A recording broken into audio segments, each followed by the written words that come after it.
les principaux titres. Bonjour Catherine Boutet. Bonjour à tous. Gros plan sur les maladies inflammatoires chroniques de l'intestin. C'est aujourd'hui la journée mondiale des Mickey. Très tabou. Elles sont invalidantes et on n'en guérit pas. Mais elles sont de mieux en mieux prises en charge au centre hospitalier de Cayenne. Le casse-tête de la prise en charge des équipes sportives guyanaises pour financer les rencontres à l'extérieur.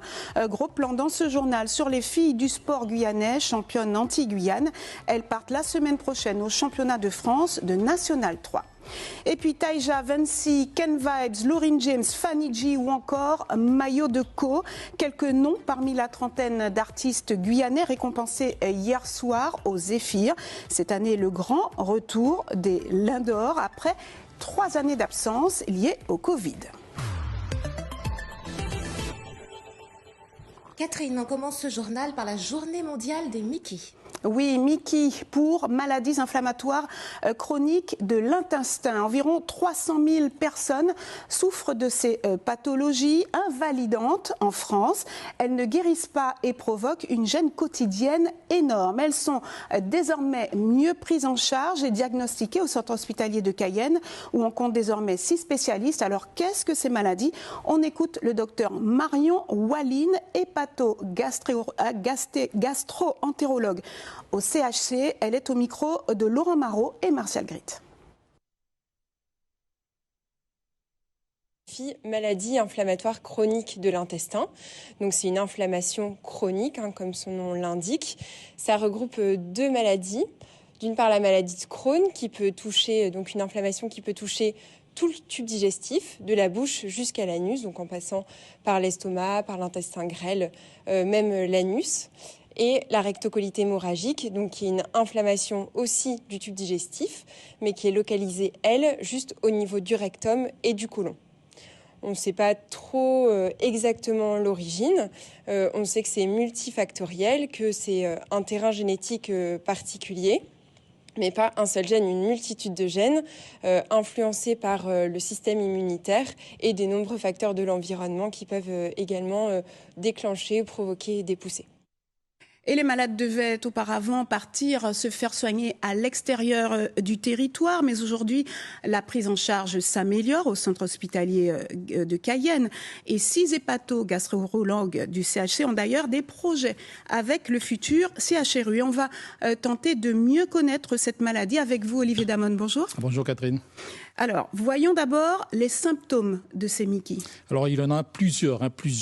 Les symptômes digestifs, d'abord, ce sont des diarrhées urgentes et impérieuses, jusqu'à 15 selles par jour, imaginez, et des douleurs abdominales. Des symptômes articulaires, dermatologiques et oculaires handicapent le quotidien des personnes malades. À ça s'ajoute une fatigue qui peut être omniprésente et de nombreux autres impacts sur l'alimentation, la vie sociale, la scolarité, le travail, l'estime de soi et la vie de couple et famille, etc. Alors, comment cette maladie est-elle traitée, Olivier ? Alors, les malades suivent souvent des traitements lourds et doivent passer par la chirurgie. Après plus de 6 années d'absence en Guyane, l'AFA, qui est l'unique association nationale de malades et de proches engagés dans la lutte contre les maladies inflammatoires chroniques de l'intestin, donc les Mickey, est de retour en Guyane avec 2 nouvelles bénévoles et un délégué régional en Guadeloupe. Et puis, on l'a évoqué dans le sujet à l'instant, l'hôpital de Cayenne compte maintenant 6 gastro-entérologues, une vraie évolution car il y en avait 2 il y a 10 ans. Merci Olivier. Et si vous voulez joindre cette association qui vient en aide aux malades et ces 2 bénévoles, vous pouvez joindre Laurence au 06 94 24 23 97 ou Élodie au 06 94 26 09 19 avec l'adresse mail lafa.antiguyane@gmail.com.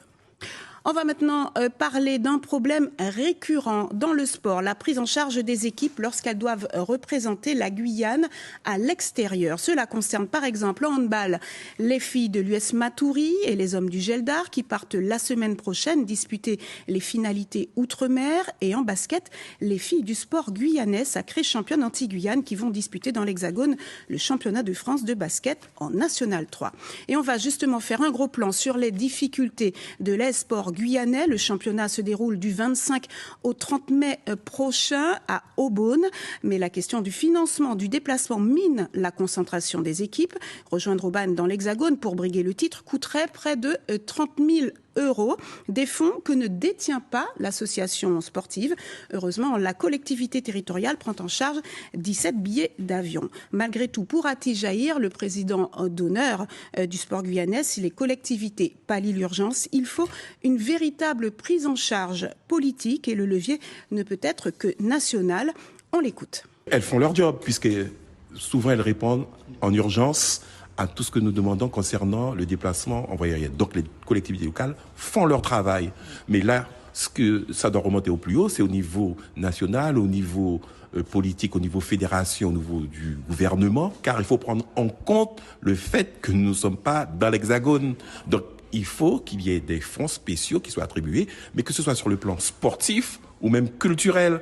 On ne se déplace pas, on ne vient pas de Marseille ni de Vitry, on vient de Guyane, de Martinique, de La Réunion.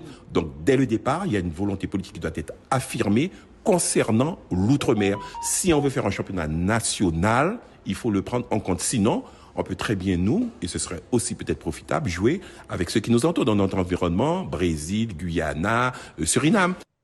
Océlia Cartes, bonjour. Bonjour Catherine. Alors vous avez donc rencontré Ati Jahir, mais également la collectivité territoriale qui, on l'a dit, offre 17 billets au sport guyanais. Mais quid alors des autres sports en souffrance? Alors la CTG semble tenir ses promesses dans son rôle de pompier. Éteindre l'incendie, c'est ce que fait à chaque échéance sportive la collectivité territoriale. Pour preuve, ce sont déjà 80 billets d'avion qui ont pour l'heure été mobilisés dans de nombreuses disciplines, handball, volley, football, cyclisme, tout en sachant qu'en parallèle de ces aléas de dernière minute, la politique sportive en chiffres, c'est 665 000 € votés cette année, quelques 600 000 € donc de subventions pour les associations, des associations sportives qui sont confrontées à une plus fâcheuse réalité. Si elles se retrouvent chaque année à quémander, c'est bien parce qu'elles sont peu accompagnées par leur fédération. Prenons le cas du sport guyanais, Catherine, que l'on vient d'entendre. La participation de la Fédération nationale de basket est complètement dérisoire. Elle ne leur attribue que 3 000 € et encore, c'est une somme que l'association sportive ne peut dépenser que pour les frais de bouche et sur facture. Une goutte d'eau dans un océan quand on sait que le déplacement direction Aubonne pour cette formation vaut 35 000 € précisément. Ati Jahir l'a dit juste avant, le travail est à présent politique car si les fonds sont mobilisables, nous a certifié ce matin le président de la CTG, les mettre à disposition nécessite une voie légale. Il est envisageable de travailler en étroite collaboration avec le CETOS, le comité territorial olympique et sportif, ou via les ligues directement, mais on aurait tiré la sonnette d'alarme. Selon Gabriel Serville, on l'aurait sensibilisé sur les difficultés rencontrées par les ligues. Les sommes injectées pourraient être englouties à d'autres fins. Merci Océlia pour ce point. Elle est en vacances au pays, mais ne reste jamais bien loin des tatamis. La judokate guyanaise Lucie Decosse, championne du monde et olympique, profite de son séjour pour rencontrer des jeunes pratiquants ou pas de la discipline. Entraîneur élite de l'équipe de France, elle a suivi le lancement chez nous de l'opération fédérale 1000 Dojo. On en a déjà parlé dans nos précédentes éditions. La suite pour elle, c'est maintenant la préparation des JO de Paris. Lucie Decosse était l'invitée hier soir de Guyane Soir. Elle répond aux questions de Lélia Chérubin-Jeannette. Je pense que je vais être dans le staff, on va dire, complémentaire, puisque maintenant je ne suis plus coach sur l'équipe olympique, mais tous les entraîneurs nationaux vont faire partie de la fête, mais en vrai, je vais assister aussi les entraîneurs, les coachs nationaux, pour m'occuper des partenaires d'entraînement, pour m'occuper un peu aussi peut-être la partie... de ceux qui vont aider les équipes de France à être les plus performants aussi possible au JO. 13h10, la suite de ce journal, Catherine, avec le retour des Lions d'Or de la musique guyanaise. Effectivement, Oriana, et la cérémonie incontournable récompensant les artistes guyanais revient après 3 ans d'absence due à la crise Covid.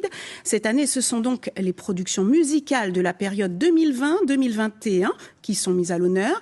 Hier soir, à l'Ancre, une trentaine d'artistes ont été récompensés, des beatmakers aux réalisateurs de clips, sans oublier la musique carnavalesque et les interprètes.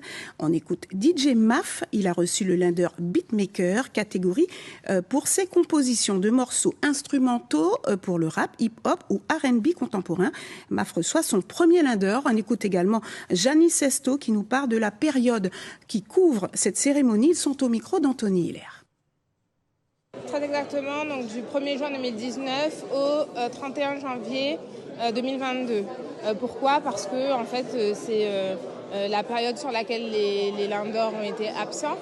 Donc bien sûr, il nous fallait de revenir. On a aussi inclus la période carnavalesque, qui est une période très prolifique, et il nous semblait important de l'inclure. C'est un honneur en fait, c'est un honneur d'être reconnu en Guyane.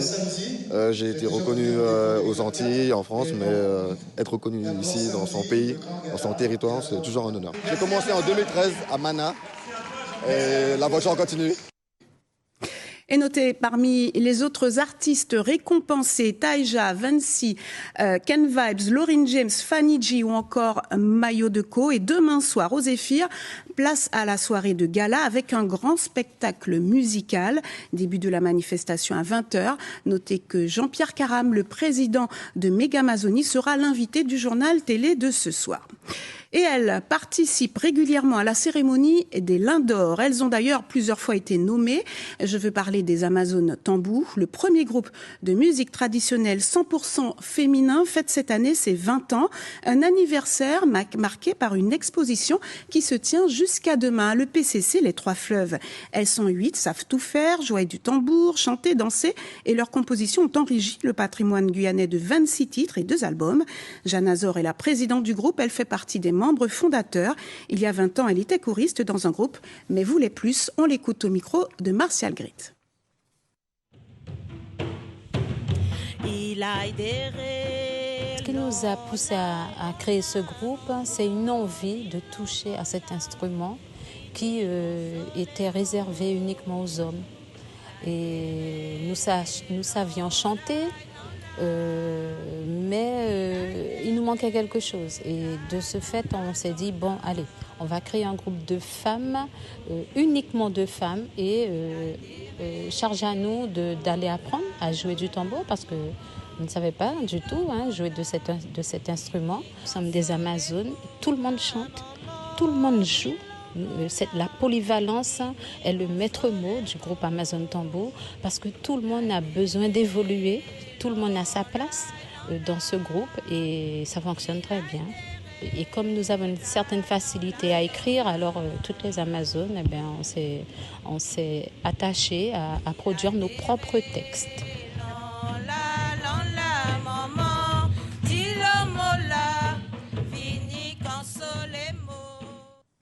Et photos, films, expositions, vente de CD, l'exposition baptisée Coutoué se tient jusqu'à demain à la salle Nora Legendry de l'EPCC Les Trois Fleuves à Cayenne. Et notez cette autre manifestation qui met en valeur les traditions, le festival Ballet des Cultures, Musique et Danse du Monde. Ça va se passer au Jardin Botanique de Cayenne avec un grand spectacle demain.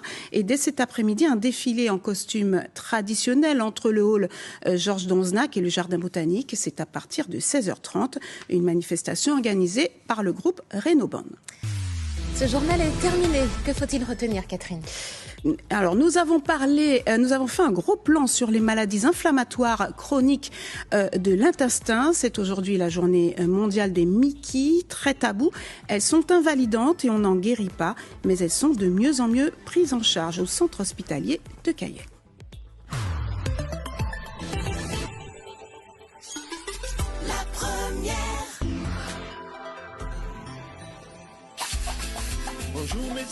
Le Gala de Lindor 2023, un événement CTG.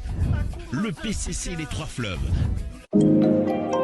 L'information continue sur notre site guyane.lapremière.fr. Scannez ou flashez le QR code pour suivre toute l'actualité de la Guyane.